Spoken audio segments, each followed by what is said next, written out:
श्री कृष्ण कहते हैं कि प्रत्येक व्यक्ति इस भौतिक शरीर रूपी रथ पर आरूढ़ है और बुद्धि इसका सारथी है। मन इसका लगाम है तथा इंद्रियां घोड़े हैं। इस प्रकार मन तथा इंद्रियों की संगति से ये आत्मा सुख या दुख को भोगता है। मृत्यु के समय जीव द्वारा विकसित की गई चेतना उसे दूसरे शरीर में ले जाती है। कौन क्या कर रहा है, कैसे कर रहा है, क्यों कर रहा है, इन सब से आप जितना दूर रहेंगे उतना ही आप खुश रहेंगे। अहंकार, घमंड, क्रोध और निष्ठुरता यह अज्ञान से उत्पन्न हुए आसुरी प्रकृति के लोगों के भुन है। इनका त्याग करना ही हमें अच्छा इंसान बनाता है। मोह उसी का करो जिस पर आपका अधिकार है।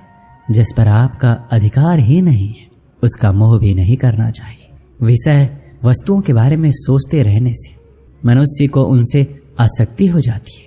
इससे उनमें कामना यानी इच्छा पैदा होती है और कामनाओं में विघ्न आने से क्रोध की उत्पत्ति होती है। जितना हो सके खामोश रहना ही अच्छा है, क्योंकि सबसे ज्यादा गुनाह इंसान से उसकी जुबान ही करवाती है। श्री कृष्ण कहते हैं, हे अर्जुन, अपने परम भक्तों जो मेरा स्मरण या चित्त मन से मेरा पूजन करते हैं, मैं व्यक्तिगत रूप से उनके कल्याण का उत्तरदायित्व लेता हूँ।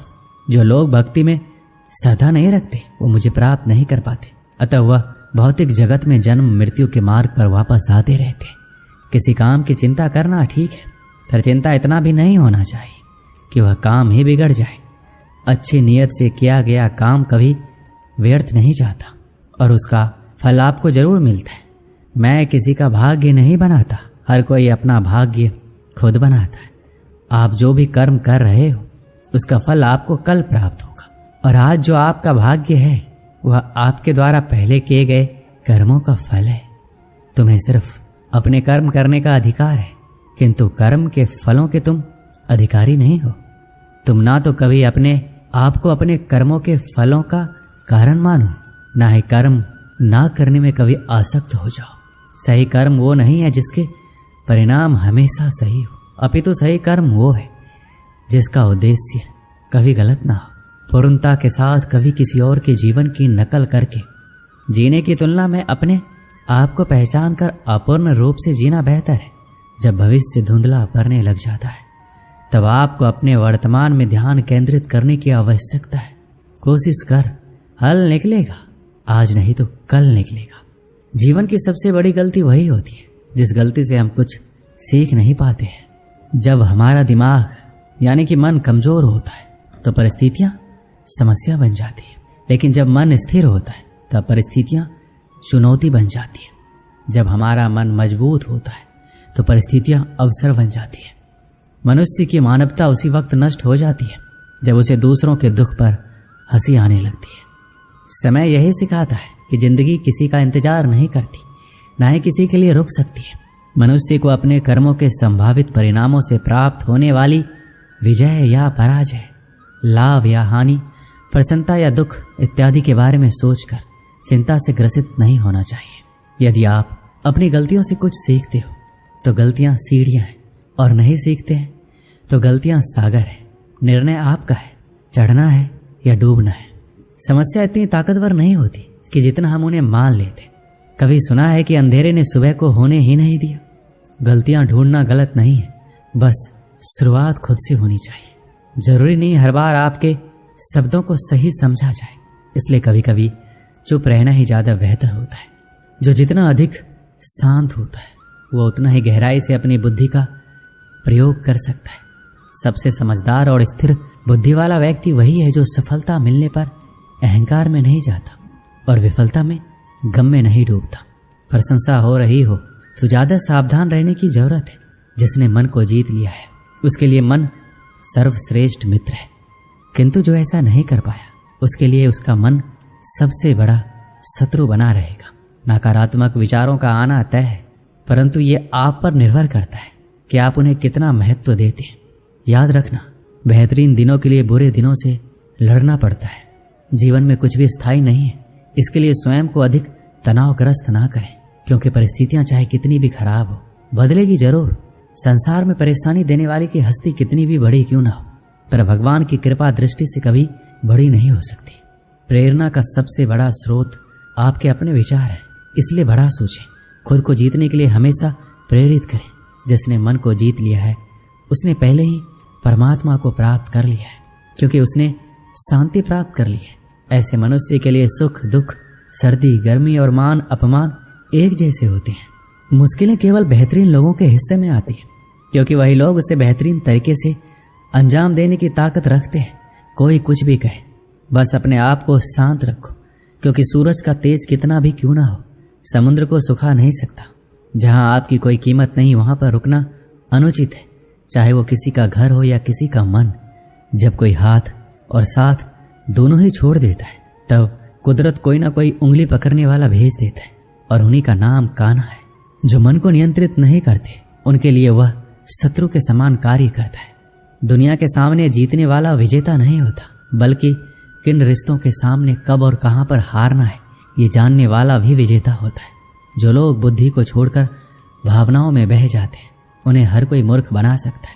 जैसे जल में तैरती नाव को तूफान उसे अपने लक्ष्य से दूर ले जाता है, ठीक वैसे ही इंद्रिय सुख मनुष्य को गलत रास्ते की ओर ले जाता है। आपका विश्वास एक पर्वत को भी खिसका सकता है, लेकिन आपके मन का संदेह दूसरा पर्वत खड़ा कर सकता है। हमारा खुद पर विश्वास होना बहुत ही जरूरी है, क्योंकि हम अपने रास्ते पर खुद चलते हैं। वक्त कभी भी एक जैसा नहीं रहता। उन्हें भी रोना पड़ता है जो बेवजह दूसरों को रुलाते हैं। अपनी इच्छा शक्ति के माध्यम से अपने आप को नई आकृति प्रदान करें। कभी भी स्वयं को अपनी आत्म इच्छा से अपमानित ना करें। इच्छा एकमात्र स्वयं का मित्र होता है, और इच्छा ही एकमात्र स्वयं का शत्रु है। श्री कृष्ण कहते हैं, खुद को कमजोर कभी नहीं समझना चाहिए। अगर आप गिरते हो तो उठने का प्रयास करो, लड़ो और पूरी निष्ठा से अपना कर्तव्य कर्म निभाओ। बाकी सब कुछ मुझ पर छोड़ दो। हो सकता है हर दिन अच्छा ना हो, लेकिन हर दिन में कुछ अच्छा जरूर होता है। धैर्य रखिए। कभी कभी आपको जीवन में सबसे अच्छा पाने के लिए सबसे बुरे दौर से गुजरना पड़ता है। रोना बंद करो और अपनी तकलीफों से खुद लड़ना सीखो, क्योंकि साथ देने वाले भी शमशान से आगे नहीं जाते। समय जब न्याय करता है, तब गवाहों की आवश्यकता नहीं पड़ती है। अगर साफ नियत से मांगा जाए तो ईश्वर किस्मत से बढ़कर देता है। जब भी विनाश होने का प्रारंभ होता है, शुरुआत में इंसान वाणी का संयम खोता है। जीवन में सब कुछ खत्म होने जैसा कुछ भी नहीं होता। हमेशा एक नई शुरुआत हमारा इंतजार कर रही होती है। जीवन में यदि खुश रहना है तो अधिक ध्यान उस चीज पर दें जो आपके पास है, उस पर नहीं जो दूसरों के पास है। उस दिन हमारी सारी परेशानियां खत्म हो जाएगी, जिस दिन हमें यकीन हो जाएगा कि हमारा सारा काम ईश्वर की मर्जी से होता है। एक समय की बात है, एक राज्य में एक राजा और गूंगे फकीर में गहरी मित्रता थी। राजा फकीर से अपने दिल की हर बात कहता और फकीर मुस्कुराते हुए सुनता। राजा फकीर से अपने दिल की हर बात कहता और फकीर मुस्कुराते हुए सुनता। राजा को उसका साथ इतना भाने लगा कि उसने उसकी रहने की व्यवस्था अपने महल में करवा दी थी। फकीर राजा के साथ महल में रहने लगा। समय गुजरता गया और राजा का प्रेम उसके प्रति बढ़ता गया। एक दिन राजा अपने काफिले के साथ राज्य भ्रमण पर निकला। फकीर भी उसके साथ था। शाम को वह राज्य के अंतिम छोर के गांव की स्थिति जानकर वापस लौट रहे थे। रास्ते में घना जंगल पड़ा। राजा का काफिला रास्ता भटक गया। राजा ने अपने सारे सैनिकों को रास्ता ढूंढने के लिए चारों दिशाओं में भेज दिया और खुद फकीर के साथ एक पेड़ के नीचे सुस्ताने लगा। उस पेड़ पर एक फल लगा हुआ था। राजा और फकीर दोनों भूखे थे। राजा ने पेड़ पर चढ़कर फल तोड़ लिया और उसके 6 टुकड़े कर दिए, 3 अपने लिए, 3 फकीर के लिए। अपनी आदत के अनुसार उसने अपना पहला टुकड़ा फकीर को दिया। फकीर फल खाकर मुस्कुराया और अपना हाथ आगे बढ़ा दिया। राजा ने दूसरा टुकड़ा भी फकीर को दिया। फकीर फल खाकर मुस्कुराया और फिर से अपना हाथ आगे कर दिया। राजा ने उसे तीसरा टुकड़ा भी दे दिया। एक एक करके फकीर 5 टुकड़े खा गया और 6वें के लिए भी आगे हाथ बढ़ा दिया। यह देखकर राजा को बड़ा क्रोध आया। वह बोला, ये मेरा तुम्हारे प्रति प्रेम है कि मैं तुम्हें अपने महल में अपने साथ रखता हूँ, हर सुख सुविधा तुम्हें मुहैया करवाता हूँ, पर आज मुझे पता चल गया कि तुम्हारे दिल में मेरे लिए जरा सा भी प्रेम नहीं है। भूखा मैं भी हूँ, किंतु तुम इतने स्वार्थी हो कि सारा फल खुद खा जाना चाहते हो। तुम्हारी असलियत में जान क्या, आज से हमारी दोस्ती खत्म। अभी इसी वक्त मेरी नजरों से दूर चले जाओ। यह सुनकर फकीर वहां से चला गया। फकीर जाने के बाद राजा फल का आखिरी टुकड़ा खाने लगा। फल को चबाते ही उसने फल थूक दिया। फल इतना कड़वा था कि उसे खाया ही नहीं जा सकता था। राजा को समझ आ गया कि फकीर क्यों सारे टुकड़े मांगकर खा जाना चाहता था, क्योंकि फकीर राजा से बहुत प्रेम करता था। राजा की दी हर चीज वह खुशी खुशी स्वीकार करता था और सदा मुस्कुराता रहता था। इसलिए जब राजा ने उसे फल दिया तो उसने स्वीकार कर लिया और कड़वा होने के बावजूद भी मुस्कुराते हुए खा गया।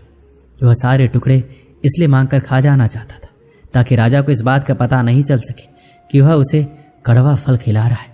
जब राजा के दिए गए मीठे फल उसने खुशी खुशी खाए थे तो कड़वा क्यों नहीं खाता। ये बात समझ में आने पर राजा पछताने लगा, मगर अब देर हो चुकी थी। अपने संदेह के कारण वह अपना परम मित्र खो चुका था।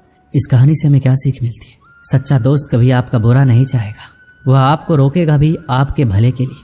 सच्ची दोस्ती हमेशा सहज कर रखे। दोस्ती के फल में संदेह का कीड़ा लग जाए तो उसे खराब होते देर नहीं लगती। इसलिए जब भी दोस्ती करें भरोसे की नींव पर करें। दोस्तों, इस वीडियो में बस इतना ही। मिलते हैं अगली वीडियो में। अपना ख्याल रखिएगा। जय श्री कृष्ण।